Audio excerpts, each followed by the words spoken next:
Hey everyone, if you're new here, welcome. My name is Keisha, this is Jovi, and today we're going to be talking about all the books that I read in the month of October. What are you doing?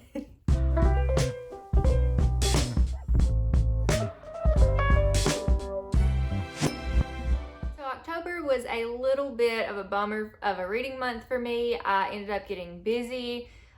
Life threw me some curveballs and I just wasn't able to read as much as I would have liked, but I did read some pretty good books this month. I ended up completing 7 books.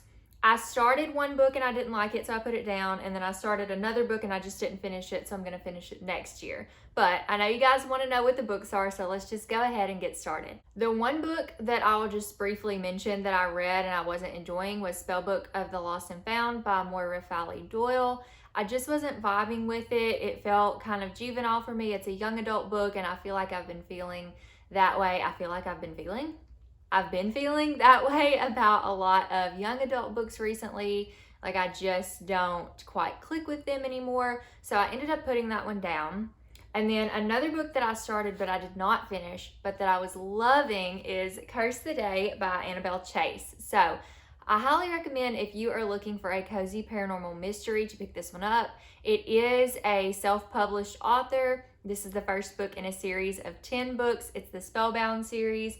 And I didn't finish it. I only got about this far in. It was just a distracting month for me. I did not finish all the books I was supposed to, like I said. So I did not get around to finishing this one, but I wanted to save it for next year because I was enjoying it so much. So I'm actually hoping to buddy read this with my friend Lauren next year in October. So Lauren, this is your first reminder. I'll remind you in a year. But yeah, we are going to buddy read this hopefully next year. But this is a really sweet story about this girl who is a public interest lawyer. She's on her way to see her client when she ends up, the way the book puts it, is a chance encounter. She has a chance encounter with a suicidal angel, and she ends up landing in Spellbound, which is a cursed town that is full of paranormal creatures and people that are trapped there.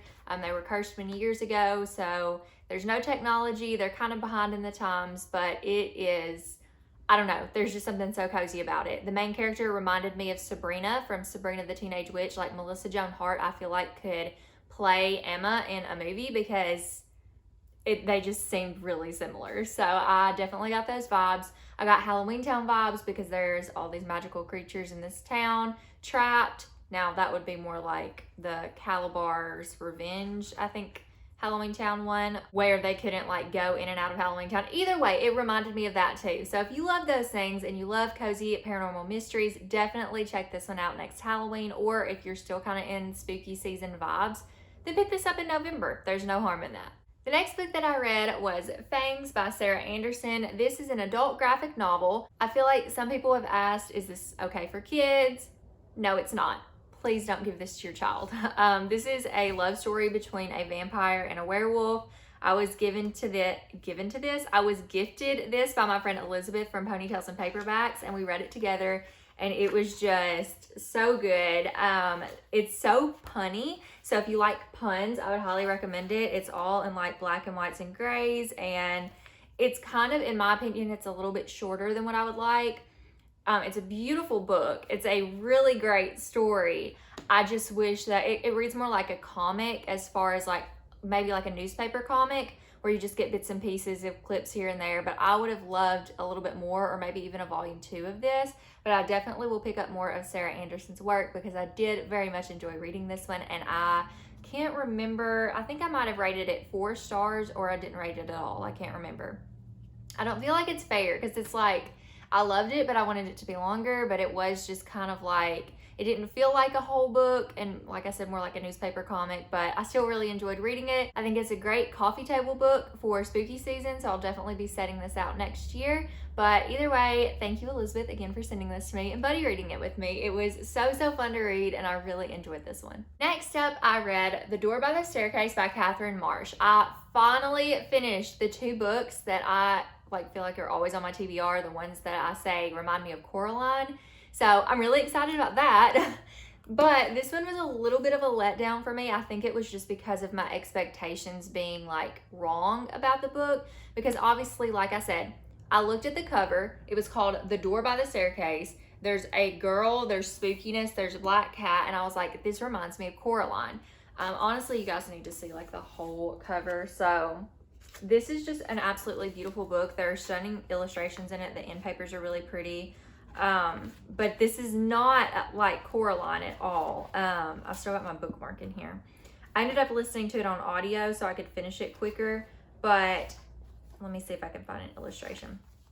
There are really stunning illustrations in here as well. But like I said, this was not a Coraline story. So it ended up being about like Russian folklore. There's this main character named Mary, and Mary is in an orphanage, and then one day Madam Z comes and adopts Mary from this orphanage. She's 12 years old. She's been there for so long. It's kind of one of those situations where you think she's never going to get her home. She's never going to find a family. But Madam Z comes and whisks her away to this town named, I believe it's Iris. It looks like Iris, but I think the audiobook pronounced it Iris.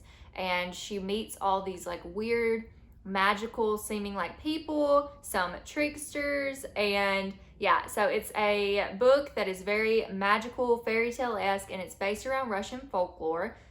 You could probably guess if it's Russian folklore middle grade who ends up popping up in this book, but I'm not going to tell you just in case you don't know. But I did end up enjoying it more than I thought I would. The beginning kind of reminded me of a circus a little bit, and then going on, it kind of changed vibes a little bit. I had different feelings.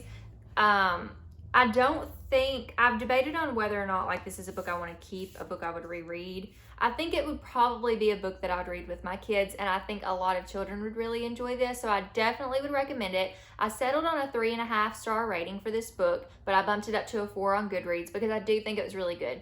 Most of it was my expecting it to be Coraline, and it wasn't even remotely the same. You can't judge a book by its cover.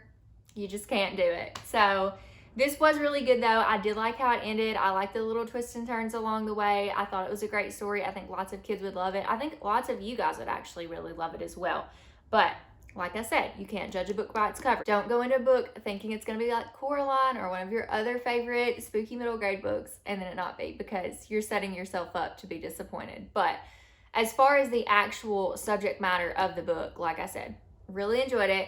This was my first Catherine Marsh book. I'm not sure if she has any more books, but I really did think this was a good one, and I will be sure to pick up another one from her in the future. Next, I have a couple of graphic novels. So the first one, okay. So if you have not read Garlic and the Vampire by Brie Paulson, please pick this up. I don't care if it's not Halloween, it's not October anymore. I do not care. You need to read this book. This is like, there's a garden filled with vegetables. Let me see if I can like find a picture. There's this garden filled with vegetables, and these vegetables sell vegetables to people, which is kind of cannibalistic. We're just going to pretend like it's not, because I don't care. This is cute. We're just going to ignore that because, you know, there's a tomato selling a tomato to people to eat.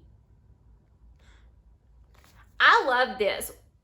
Let's pretend like we don't know what cannibalism is.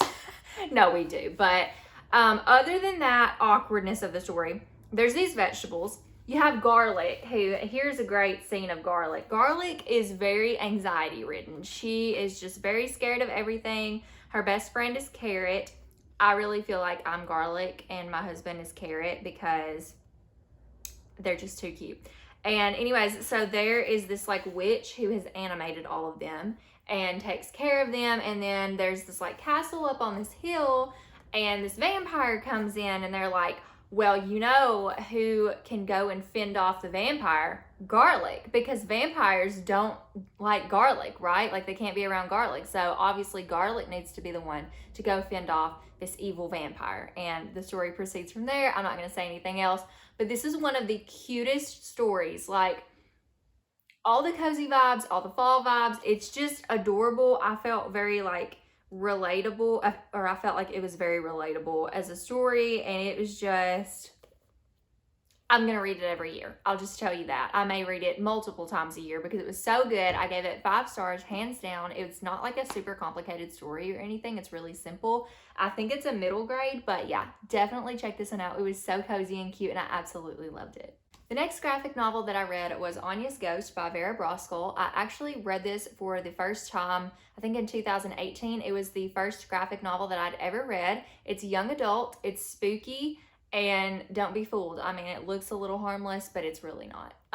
This is a story about a girl named, I always forget her name. Let's see. Oh, Anya would be her name. It's been a long month. Can you tell?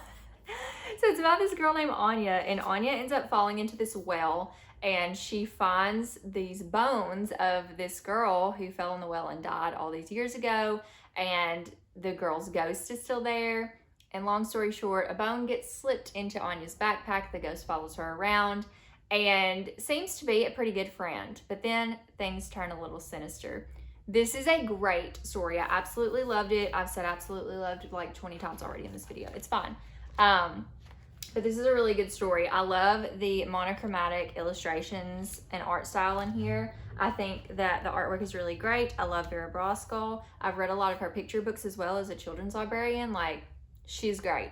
And this is one of my favorite graphic novels. I only rate it 4 stars. I rated it 4 stars when I read it the first time, and I've rated it 4 stars this time as well. It just doesn't quite feel like a 5-star book, but nonetheless, it's still a favorite. It's the very first graphic novel that I read, and it really got me into graphic novels. So thank you, Vera Brosgol and Anyas Ghost, for getting me into graphic novels, because this is just great. If you have not read it, I highly recommend it. It's a great spooky season book. I'm glad I got to reread it, and I finally own it now, because like I said, it is a great book, great for spooky season. A little bit quirky, a little bit sinister. It is YA, remember that. I think sometimes people confuse this with middle grade. I've done that before too, but when you get into reading it, you really kind of see that it is more YA, so keep that in mind when picking this one up. Now I want to talk about 2 of my favorite books that I read this month, and they're 2 of my new favorite middle grades. First up, I have Behind the Bookcase by Mark Steensland and illustrated by Kelly Murphy. So, this was the second book of the 2 books that I got because they reminded me of Coraline that I read this month. So I finally read these. Now, this book is kind of like, okay, it gave me Coraline vibes, not the same story. But obviously we have the secret door, we have the cat. That's why I picked it up, and it reminded me of Coraline in that sense. But this is its own story. This is its own thing. It's its own wonderful, magical, whimsical, creepy story. I don't know how to describe it well. I feel like I'm not going to sell it well. But if you like spooky middle grades and you have not read Behind the Bookcase, I need you to pick this up. There's just something different about this story. So it's about this girl named Sarah, and Sarah and her brother and her family are on their way to their grandmother's house because their grandmother has just passed away, and they are having to kind of get her house ready for sale. So they are going to clean it up and get it ready, and Sarah ends up finding this letter that her grandmother left. It was unfinished. Her grandmother used to write her letters, but this one she never sent, and it was unfinished. And it says, "Strange things are happening behind the bookcase." And so Sarah and her brother end up exploring. There's a cat, talking cat that comes into play. There is other like creepy, whimsical, magical, different creatures that come into play. There are illustrations throughout this book that are just, I don't know. They're kind of like, in my opinion, Tim Burton-esque. I definitely think if Tim Burton were to take hold of this story and make a movie out of it, it would be another favorite. Like, I'm trying not to show like spoilery illustrations, but man, they're just so good. They're so creepy, and this took a direction that I just really wasn't expecting. I didn't know what to expect, but it was just, I have no words. I have no words. The world that was formed in this was so good. And also I want to mention too, I don't know if this was intentional by the author or not, but as a practicing Christian, I saw some themes in here that kind of reminded me of like light and dark, God and Satan. Like, I just saw some things in there that made me enjoy it more, because seeing some symbolism there that, like I said, I'm not sure that the author necessarily intended that. And I'm sure that other religions could possibly like take that for the same thing, like practicing in their religion. There's a lot of good and evil tropes and a lot of things, but for me, it made me enjoy it even more. And I don't know, it was just so good. It's one of my new favorite middle grades. It's a little bit different on the spectrum from like Small Spaces, because Small Spaces was definitely scarier. This was more just creepy. So if you're wanting to be scared, I'd recommend Small Spaces. If you're wanting to be like whimsically creeped out, Tim Burton style, this is what I would recommend. So I don't know, it's really hard for me because I've always said Small Spaces is my favorite middle grade, but now I have this and it's just a whole different animal. So I don't know. But anyways, I'm rambling. This is 5 out of 5 stars. If you haven't picked it up, definitely check it out. And lastly, I have a book that has rivaled Small Spaces for my favorite book that's middle grade, that's spooky.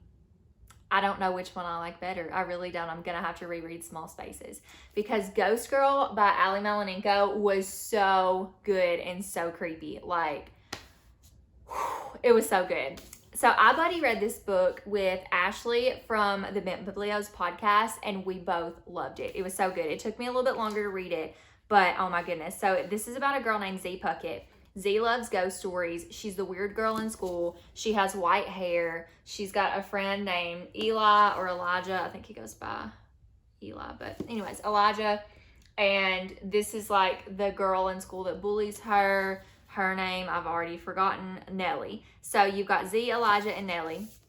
And Z ends up seeing some creepy things. Something happens to her, and Elijah and Nellie get pulled into it, and they kind of have to help her figure out what's going on in their town. And they are actually next door to Sleepy Hollow. And in her town, nothing ever happens. Nothing bad ever happens, but something bad's about to happen. And it's so good. It's just so good. It's so creepy. Just like Small Spaces, it creeps me out. And one of the things that, okay, I have, like, my scary thing for me is, like, when people are described as, or when you look at people and they've got, like, a smile that is supposed to look normal, but it's like, you know, I don't want to try to, like, replicate it, but it kind of reminds me, if you've seen the movie, I have not seen this movie, I'm not going to see this movie, but I've seen the trailers. But if you've seen the movie Truth or Dare with Lucy Hale, and how that smile thing, like, that, and then, like, just, if you know somebody's evil and they just kind of give you this look like they're trying to be, like, normal and nice, but you can see, like, that evil glint in their eyes. There are instances in this book that kind of either have that or remind me of that. And it creeps me out. So if you want to be creeped out, read this book. I have no words. There's, like, creepy dogs. There are creepy eyeballs. There are creepy smiles. There are things. And I had no idea where this book was going to go. And I think part of the reason it scared me is the direction that it did take, because it made what was going on a little bit more realistic for me. And I'm tying my faith into this as well because of my certain beliefs about my faith. And then reading into this and thinking about how people were manipulated in this book and different things happen, I was like, oh my word, this is, like, hitting, like, close to my beliefs and stuff. So anyway, this was great. I loved it. 5 out of 5 stars. So glad that I read this, and Buddy read it with Ashley because it was super fun to talk about with her. I do think things wrapped up a little bit too pristinely in the end. I think that it was just a little too convenient in parts.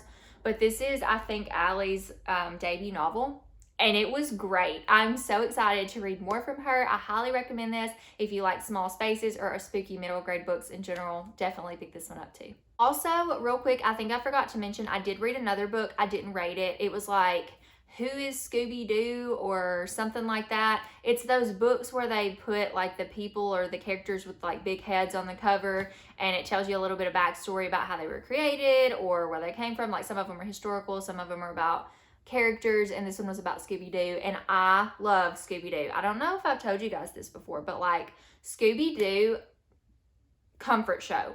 Wholehearted, like, comfort show. The 13 Ghosts of Scooby-Doo is the absolute best. Don't argue with me. No, I'm just kidding. You can in the comments because they're all good. But, like, the 13 Ghosts of Scooby-Doo is my favorite. I love all the Scooby-Doo shows, all the Scooby-Doo movies, even the the live-action movies. Now, like, the newer Scooby-Doo, not so much. Anyways, I'm rambling about Scooby-Doo. I bought this to contribute to my middle grade book club to kind of hand out, like, let kids pick what books they want at the book club in October. And so I read it before I handed it out because I love Scooby-Doo. So I just told a little bit of backstory about where Scooby came from, who invented Scooby, and kind of his journey from the beginning till now. And so it was a quick read. I didn't rate it just because it was a quick read and it's not something I typically read, but it was very interesting. The only thing that bothered me is there was one part where there was a typo. I would catch this, where the show is called A Pup Named Scooby-Doo. And one part, the rest of the time they called it properly, and there was one part it said A Pup Called Scooby-Doo, and I'm like, whoever wrote this book, you got a typo, and that one you cannot miss that typo, because it's the name of the show. Anyways, okay, it was really good. If you like Scooby-Doo, I would recommend picking it up and just kind of seeing kind of like how Scooby started to where he is now. All right, y'all, that is all the books that I read in October. Like I said, I didn't read as much as I wanted to, but I did read some pretty great books. And I found 2 new favorite middle grade spooky books and a new favorite graphic novel. So I guess it really wasn't that bad of a month. I didn't read as much as I wanted, but I found some really great books. So if you have read any of the books that I mentioned, let me know what your thoughts were in the comments, or if any of those piqued your interest. Definitely let me know if you decide to read them, because oh my goodness, like especially the last couple I talked about, so good. Also, let me know what your favorite book that you read in the month of October was. But I'm gonna go now because I hear an ambulance coming by and it's about to get loud. So I hope you enjoyed this video, and I will see you guys in my next one. Bye, friends.